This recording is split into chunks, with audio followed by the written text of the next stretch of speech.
Admiral Kilara Voss of the Velrathi Expeditionary Force had conquered 17 species across 3 spiral arms of the galaxy. Each victory added another ceremonial mark to her crystalline exoskeleton, a testament to her unmatched record in expanding the Empire's borders. Today would bring the 18th mark, or so she thought as her fleet dropped out of void space near the human colony vessel.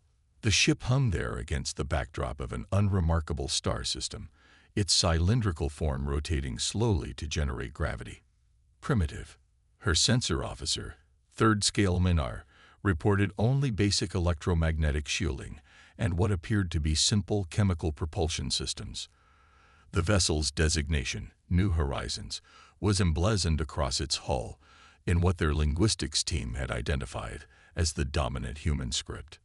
"Broadcast the standard surrender protocols," Kilara commanded, her voice resonating through the crystalline chambers of her flagship's bridge.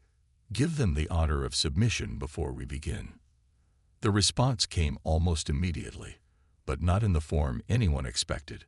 The human vessel's outer hull began to shift, panels sliding away to reveal what her sensors initially registered as simple maintenance ports. The truth emerged milliseconds later as energy signatures unlike anything in the Velrathi database erupted from these openings. "Impossible," 3rd Scale Minar chittered, his crystalline fingers dancing across the sensor interface. "The energy readings, they're using controlled quantum fluctuations as weapons." Kilara's outer shell crackled with disbelief.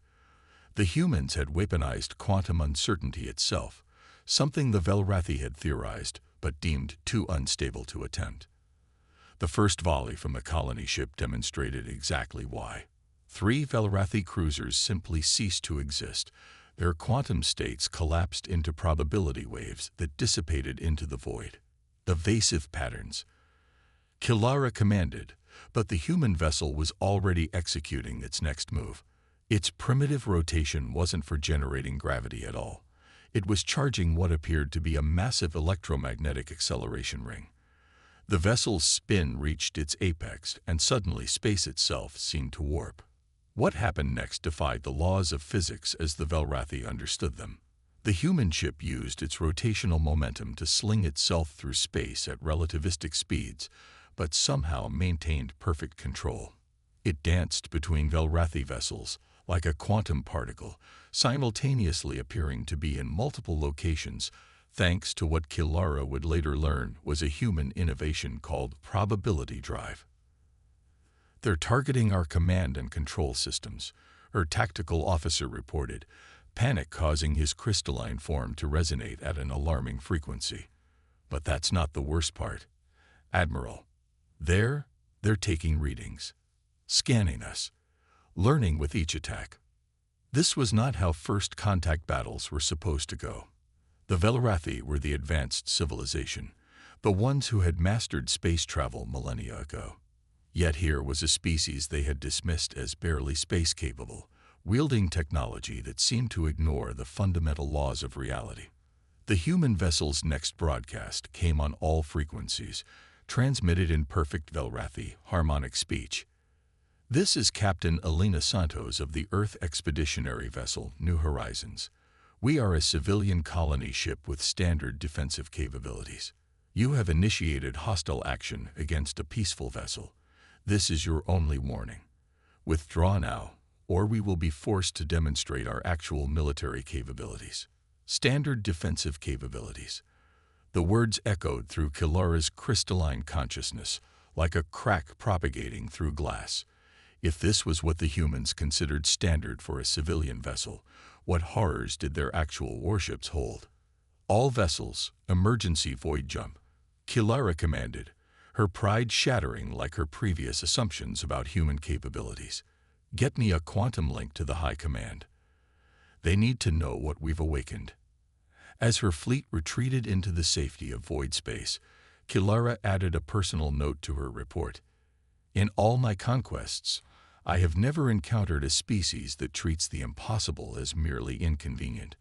The humans don't just push boundaries. They ignore them entirely. Our understanding of physics, our assumptions about technological progression, even our concept of warfare itself, all meaningless in the face of human innovation. We didn't find a new species to conquer. We found our successors.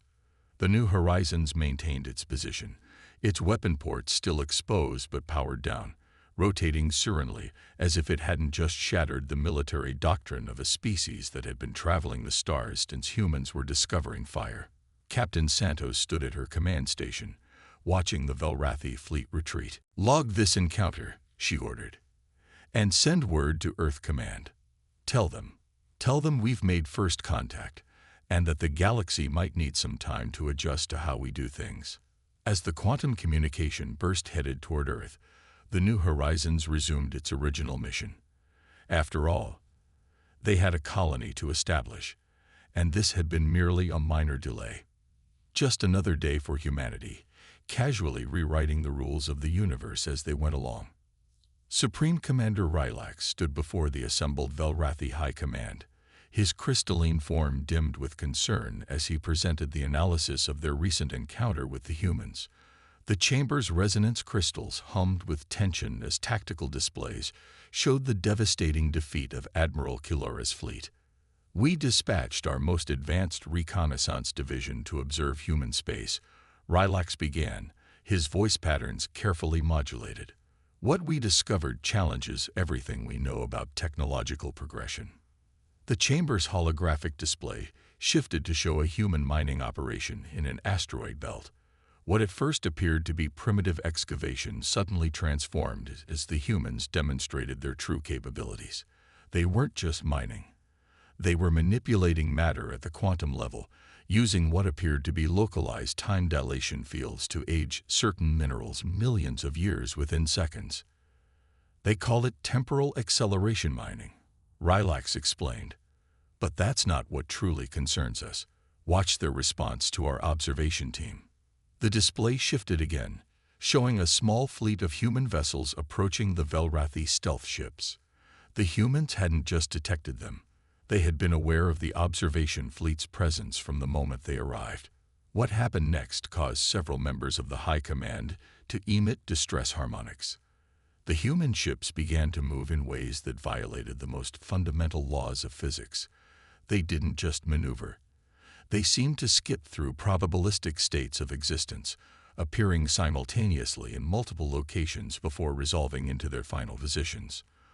Their weapons didn't travel through space. They altered space itself. "We've confirmed that human vessels don't use traditional faster-than-light travel," Rylax continued. "Instead, they utilize what they call quantum probability tunneling. They don't move through space. They alter the probability of their location until they exist where they want to be. Our scientists are still trying to understand how this doesn't collapse the local space-time continuum." One of the eldest members of the High Command, her crystal form etched with the patterns of centuries, spoke up. "Surely they must have limitations. Energy constraints. Computational boundaries."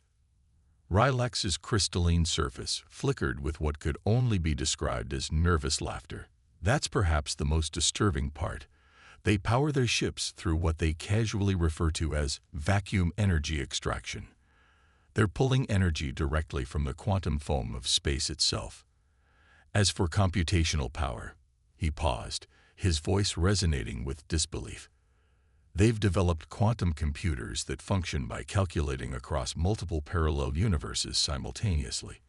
The display showed a human vessel demonstrating this technology in action. As a Velrathi attack fleet approached, the human ship appeared to respond to threats before they occurred. It wasn't prediction. The ship was actually receiving information from versions of itself in parallel timelines. Their tactical officer explained it to our captured reconnaissance team as quantum combat computing. Rylax said, "The ship's computer doesn't just calculate possible enemy actions. It observes the results of those actions in parallel universes and chooses the optimal response. They've weaponized the many worlds interpretation of quantum mechanics." The chamber erupted in harmonic discord as the implications became clear.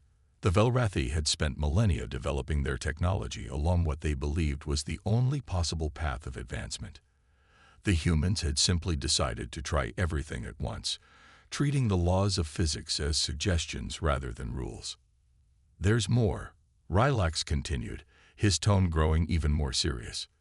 "We've detected what appears to be a massive construction project in their home system.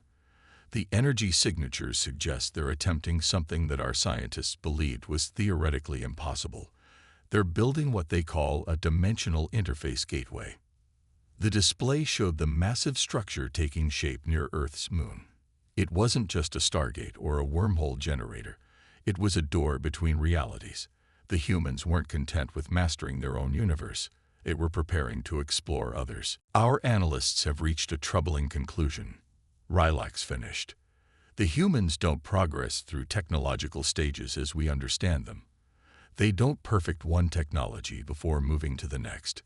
Instead, they pursue every possible avenue of advancement simultaneously, succeeding through sheer determination and what they call thinking outside the box. While we spent generations debating the possibility of quantum tunneling, they simply built it, tested it, and moved on to their next impossible achievement. As the High Command processed this information, a message arrived from their forward observation posts. The humans had detected and decoded their quantum-encrypted communications network. Not only that, but they had sent what appeared to be a technological care package. Basic schematics for some of their simpler innovations, offered freely as a gesture of peaceful scientific exchange. The message attached read simply, "We look forward to sharing ideas. There's room enough in the infinite multiverse for all of us to grow. Humanity." The Velrathi High Command sat in stunned silence, their crystalline forms resonating with a new frequency, respect tinged with anticipation.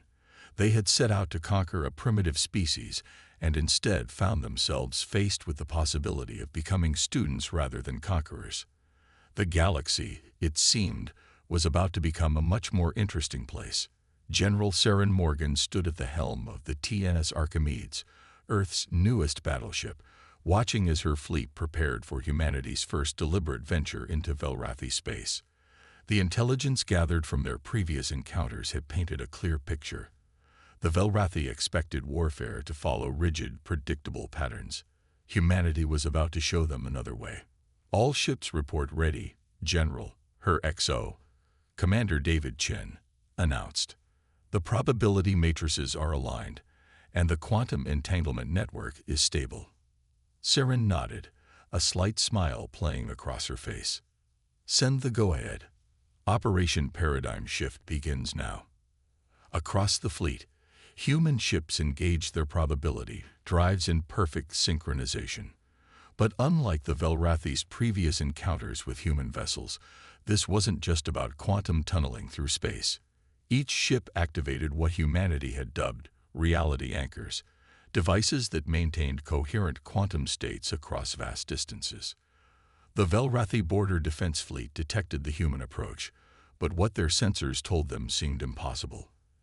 The human vessels existed in a superposition of states, simultaneously appearing to approach from multiple vectors while maintaining quantum coherence. It wasn't just tactical confusion. The humans had weaponized quantum uncertainty itself. "They're responding exactly as anticipated," David reported, watching the Velrathi fleet split into defensive formations. "Their tactical doctrine requires them to maintain specific geometric patterns for optimal shield coverage." "Perfect," Saren replied. "Execute Phase 2. The human fleet didn't just attack the Velrathi positions, they attacked the space between them. Quantum filaments, invisible until activated, created a web of interconnected spatial distortions. The Velrathi's carefully calculated formations became a liability as space itself seemed to fold and twist around them." "Fascinating," one of the Velrathi commanders observed even as their strategic position crumbled. "They're not just fighting us, they're fighting our assumptions about how battle should be conducted." The human fleet's next move demonstrated this principle perfectly. Instead of targeting Velrathi ships directly, they began introducing localized temporal distortions. Velrathi vessels found themselves out of sync with their own weapons fire, their carefully timed volleys arriving seconds before they were fired or minutes after their targets had moved. But it was the third phase of the human attack that truly demonstrated humanity's approach to warfare. Small devices, quantum entangled with their parent ships, appeared throughout the battlefield. The Velrathi initially dismissed them as simple mines or sensors. They were both and neither. Quantum state observers deployed. A tactical officer reported, "Reality cohesion field is stable." The devices weren't weapons in any traditional sense. Instead, they began observing quantum states across the battlefield, forcing reality to collapse into configurations favorable to the human fleet.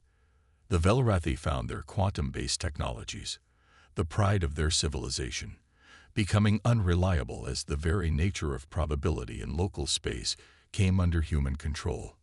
"Send the message," Saren commanded. The transmission reached every Velrathi ship simultaneously.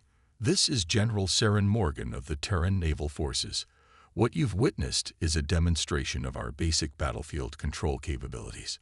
We are not here to conquer or destroy, but to ensure you understand the futility of continued aggression. Your empire has stood for millennia. We respect that. But understand this. Humanity measures progress in years, not centuries. Every moment you fight us, we're learning, adapting, and evolving." The Velrathi fleet's response came from an unexpected source. A young crystalline commander, their form still showing the smooth surfaces of relative youth, broadcast on all frequencies. "We have witnessed enough. You control not just space and time, but probability itself. Our victory calculations have failed to account for one crucial factor. Human innovation appears to be an exponential function." Saren allowed herself another small smile. "A reasonable observation. Here's another factor to consider. Everything we've shown you today. It's already obsolete. Our scientists started working on new principles the moment we engineered these systems. That's humanity's real strength. We never stop pushing boundaries." As if to demonstrate this point, the human fleet executed its withdrawal using a completely different set of physical principles than their approach. The Velrathi sensors registered what appeared to be localized inversions of cause and effect. The human ships arrived at their destination before their departure sequences initiated. In the aftermath, as the Velrathi fleet regrouped and assessed the encounter, they found themselves facing an uncomfortable truth. The humans hadn't just defeated them. They had rendered their entire understanding of warfare obsolete. Each engagement wasn't just a battle. It was a lesson in the limitless possibilities that emerged when you refused to accept impossibility as a barrier. The young Velrathi commander who had spoken earlier sent one final message before their fleet retreated. "We have spent millennia perfecting our understanding of the universe. You spend each day proving that understanding incomplete. Perhaps that is the greater victory." The grand archive of the Velrathi Empire had stood unchanged for 10,000 years, its crystalline spires housing the accumulated knowledge of countless civilizations. But today, its unchanging nature was precisely the problem. First Scholar Nixis watched as her fellow researchers frantically analyzed the latest data from human space, their crystalline forms vibrating with increasing agitation. "Impossible," muttered Second Scholar Ven, his usual methodical approach crumbling in the face of the information before them. "They've advanced 3 theoretical stages in the time it took us to analyze their last breakthrough." The holographic display showed the latest human achievement. They had progressed from quantum probability manipulation to what they casually termed reality editing. The humans weren't just bending the rules of physics anymore. They were actively rewriting them within controlled spaces. "Look at this," Nixis called out, her crystalline form pulsing with excited frequencies. "They're sharing their research openly. No restrictions, no barriers. They're publishing papers about technologies that should be military secrets. The latest human scientific uploads filled the archive's quantum servers. Research papers, experimental data, theoretical frameworks, all freely available. The humans weren't just advancing. They were inviting others to advance with them." "I don't understand," Ven admitted, studying a paper on localized universal constant modification. "Why would they share such powerful knowledge?" A new voice joined the conversation. Ambassador Chen, the human representative who had recently arrived at the archive. The Velrathi had initially been skeptical about allowing a human among their most precious knowledge, but Chen's presence had proven invaluable. Knowledge isn't power, Chen explained, smiling at the crystalline scholars. The application of knowledge is power. And humanity's greatest strength isn't our discoveries. It's our ability to build upon each other's ideas. The display shifted to show various human research institutions, each working on different aspects of reality manipulation. They weren't competing. They were collaborating, sharing failures as readily as successes. Look here, Chen pointed to a particularly fascinating dataset. This team in Mumbai failed to stabilize their reality matrix. Instead of hiding the failure, they published it. A team in Sao Paulo saw the data and realized the failure could be used to create controlled reality bubbles. Now we have portable spaces where we can safely test new physical laws. Nix's crystalline form sparkled with sudden understanding. You're not advancing along a linear path at all, are you? You're expanding in all directions simultaneously. Exactly, Chen beamed. While your civilization perfected each technology before moving to the next, we threw everything at the wall to see what stuck. Sure, we had more failures, but we also had unexpected successes. Did you know we discovered quantum tunneling while trying to make better coffee makers? The archive's sensors suddenly lit up with new data from the frontier. The Velrathi defensive fleet had engaged another human expeditionary force, expecting to counter the reality manipulation techniques they'd studied. Instead, they encountered ships using something entirely different. Technology that somehow merged organic thought processes with quantum computational matrices. Oh, the biomechanical quantum interface. Chen nodded casually. That was inspired by a child's question about whether computers could dream. We figured, why not find out? Turns out consciousness itself can be used to stabilize quantum states. Who knew? The Velrathi scholars watched in amazement as the human ships demonstrated this new technology. They didn't just predict probable futures, they dreamed new ones into being.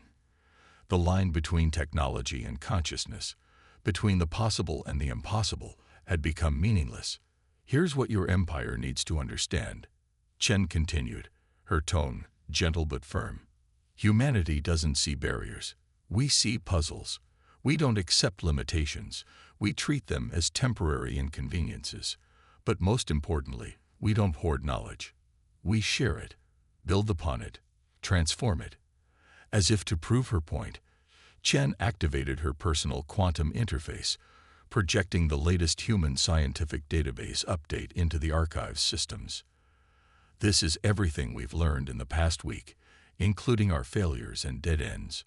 We're not trying to defeat the Velrathi Empire. We're trying to show you a different way to grow.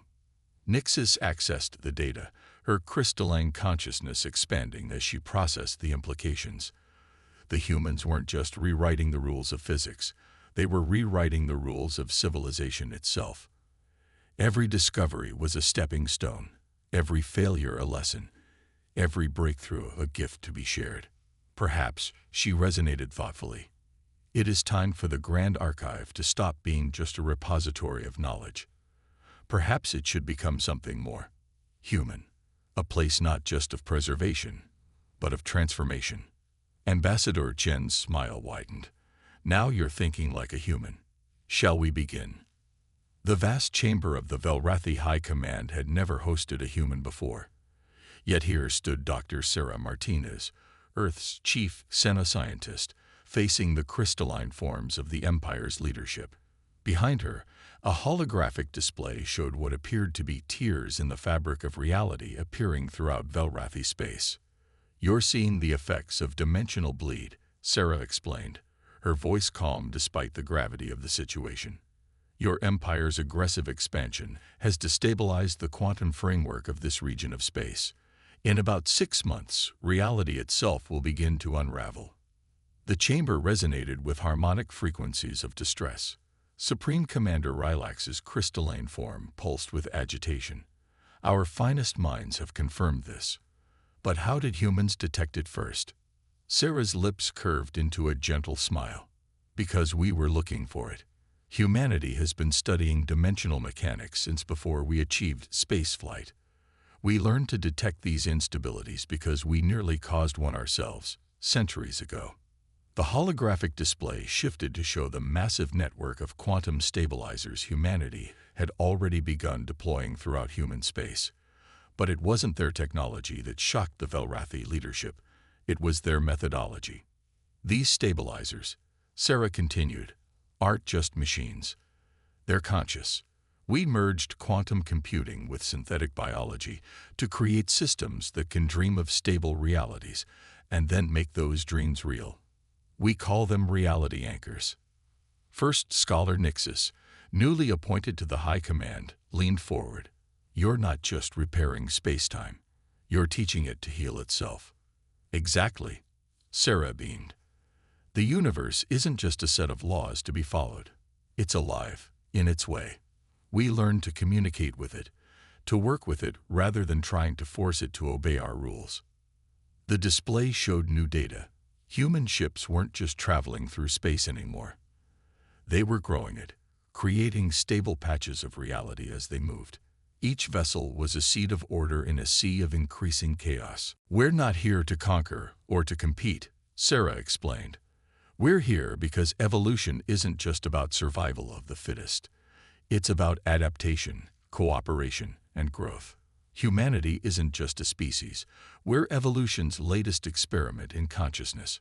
She gestured, and the holographic display expanded to show the full scope of what humanity had achieved. Networks of reality anchors forming neural patterns across space.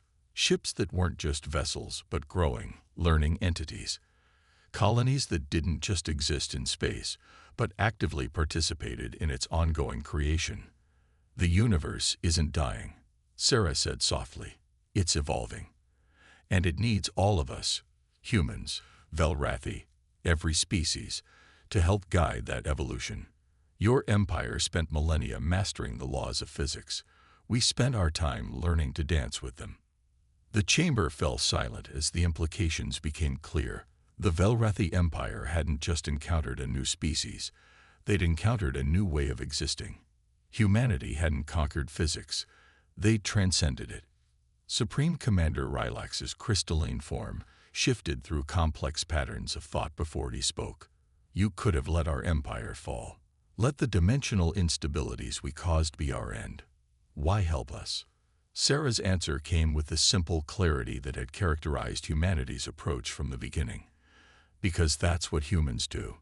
We see problems as opportunities, enemies as future friends, and the impossible as simply the next challenge. We're offering your empire a choice. Continue trying to conquer a universe that's outgrowing the very concept of conquest, or join us in nurturing its evolution. The display showed one final image, a human child, and a young Velrathi, their forms reflected in the crystalline surfaces of a reality anchor. The anchor wasn't just stabilizing space.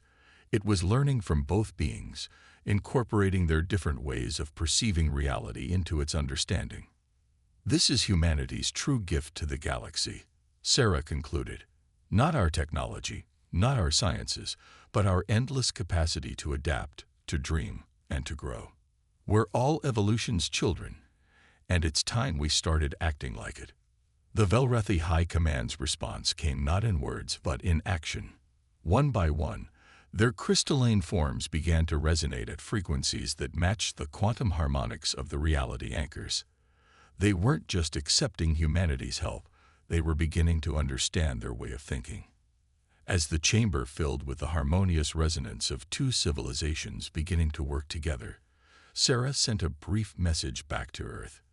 They understand now. We're not here to end their empire, but to help it evolve. Phase 1 of Operation Transcendence is complete. The real work begins now. In the space between moments, as reality itself seemed to hold its breath, humanity had achieved something greater than victory. They had shown an ancient empire that the true measure of advancement wasn't in conquering the universe, but in helping it grow. The age of conquest was over. The age of evolution had begun.